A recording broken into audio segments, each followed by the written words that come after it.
18-year-old Joshua Pow had reportedly been staying with a friend on Hostel at Moody Street in the Antelope Street Extension area and never had a problem with the residents. But this morning, someone obviously wanted him dead and succeeded in their plan to kill him. Sometime around 8:30, shots rang out on this very street that we're standing.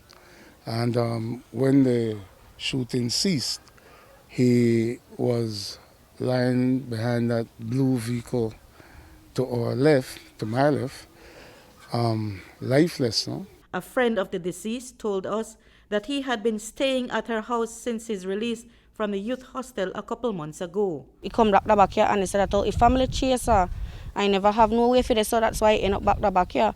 But since he hang back here, he call every day, he sleep at me.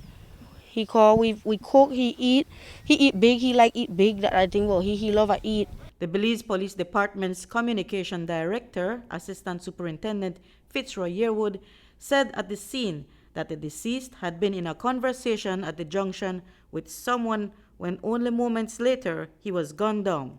The motive, unclear, but the intent, evident. From the amount of wounds on that body, I wouldn't see who else would have been the target. He was recently, charged for an aggravated burglary. And he was a resident at the youth hostel, but he did not act in any violent way towards anybody in this area.